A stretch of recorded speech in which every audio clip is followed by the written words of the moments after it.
Hi everyone, so we're going to be sticking with the theme of giving you information around things you can do at home. Obviously there's a lot of people still stuck inside, some are lucky enough to have gardens and things like that. So we'll try and make this something that's really applicable to your situation at the moment.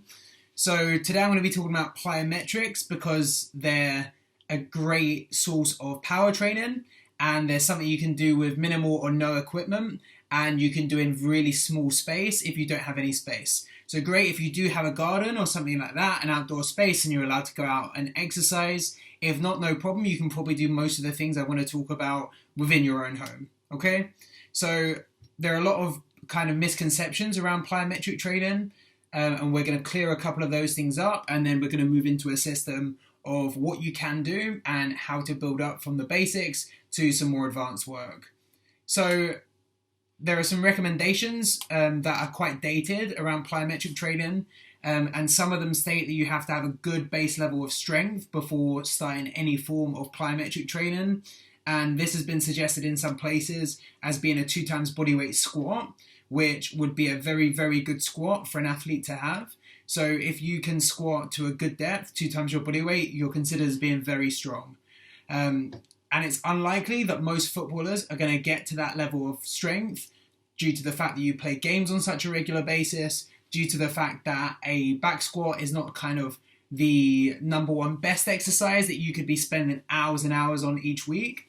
So squats are an effective strength training exercise, but there's no real reason why you would need to have a 2 times bodyweight squat before going and doing plyometrics. Plyometrics can be high impact, and we'll get into that, but there's no reason why you can sprint, but you can't do plyometric training. If someone said that you have to have 2 times bodyweight squat to sprint and also run, as well as doing plyometrics, that would make more sense. But it just doesn't really hold true in the real world, so we can ignore that one. Even children can do some form of appropriate plyometric training. The next thing would be, is all the exercises we're going to talk about truly plyometric?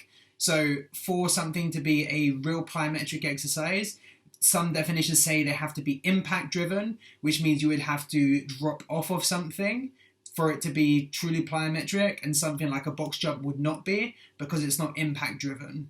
So we don't really care if something is truly plyometric as long as it's going to help to increase your performance on the pitch. So some of the exercises, and a lot of the exercises actually that I'm going to talk about, are not true plyometrics. However, they are a form of jump training and therefore fit into the same category. So plyometric training has kind of expanded a little bit to include more different type of jump training.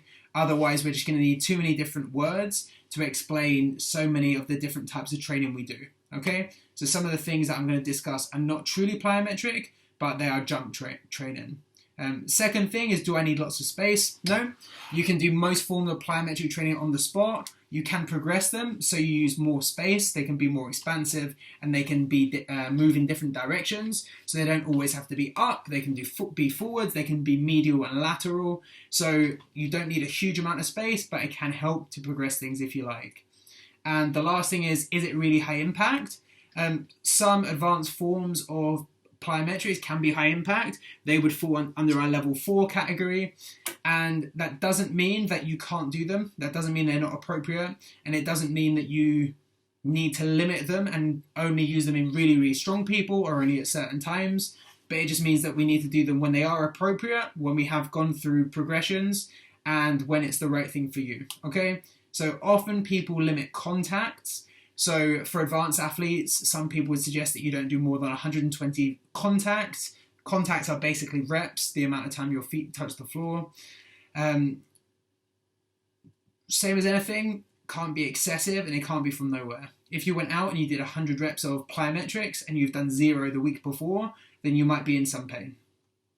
If it's a gradual progression and you've gone from doing 20 reps to 25 reps to 30 reps at the start of your session or in a warm-up, then you're going to have a higher capacity to increase slowly and therefore be able to do that a little bit more safely.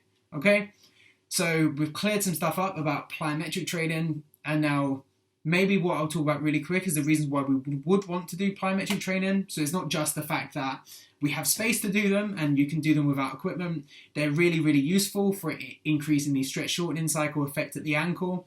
Basically, that's just going to help you use more elastic energy, which is going to help you run faster, and it's basically free energy, okay?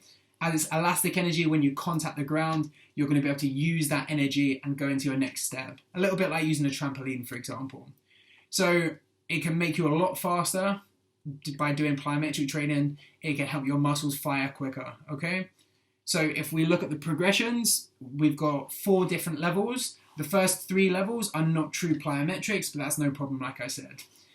So the first level, they're going to be box jumps or box hops.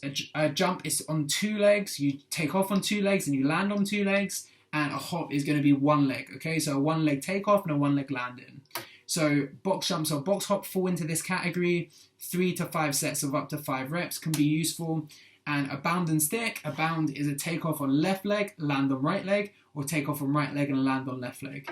So a lot of what we're doing here is more around landing so we can safely progress to the next level. So on the jump and the hop, you're still trying to jump as high as you can. And you can obviously do that to a bed, to a sofa, to a table if you can get away with it, or maybe the steps in your house or space in the garden, okay? So really focusing on as high as you can for the box jump or hop, but really focusing on good landings on all 3 of these exercises. The bound and stick, obviously the stick says you should hold for a second, okay? So on this one, you're going to be going up high and far. It's a mixture of the 2, but really we're focusing on that good single leg landing, okay?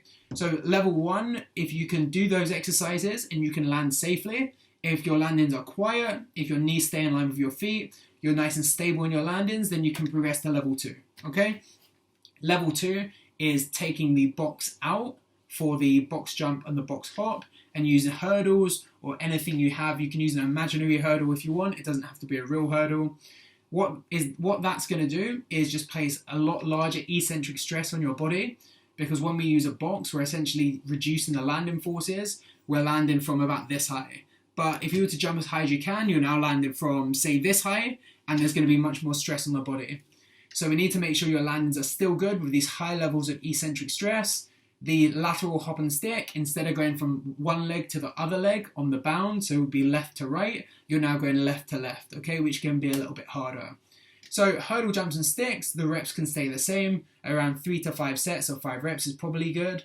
For lateral hop and stick, you can probably do 3 inside and 3 outside, because it's important that we go towards the midline of our body and away from the midline of our body. So 6 reps per leg, 3 in, 3 out for 3 to 5 sets is probably good. If you can deal with those landing forces and you still look solid in your landings, you can move to level 3. So level 3 uses a double bounce. So if I'm doing hurdle jumps or imaginary hurdle jumps, instead of jumping, landing, and then jumping again, I'm going to jump, do a small controlled bounce, and then go into the next jump. So it's kind of an introduction to more continuous real-life plyometric work. So adding a double bounce can be really useful. Same for the lateral hop and stick. So if I'm hopping left leg towards the middle of my body, then I'm going to hop, small bounce, hop, small bounce. So it's just a little bit controlled, and it's a way you can progress to more intense, continuous exercises.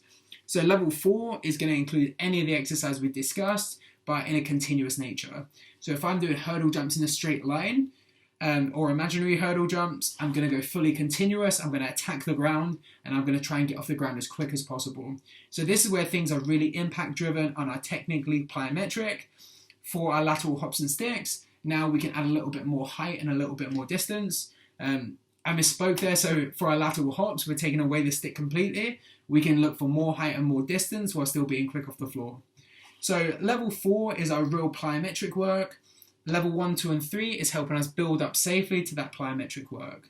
So this type of stuff you can do anywhere. You can do it in your house, you can do it in your garden, you can do it in your street if you're allowed to. And it fits in really well at the end of a warm-up and before more loaded power training or sprint training. So that's when it's done, and this is how you can progress it and use it. If you can do level 1, 2, and 3, then you can progress to level 4, okay? There's no reason why you can't go slow though and stay at level 1, 2, and 3 for too long. Your worst case scenario of spending too long at one of the lower levels is that you're just going to stay on it a bit too long, get better at landing. If you rush to level 4 and you don't have the strength and the landing capacity to deal with that, then you could potentially get injured. So slow progressions are always going to be better, and It's a great way to continue your training at home and make sure you maintain your explosiveness when you get back on the pitch.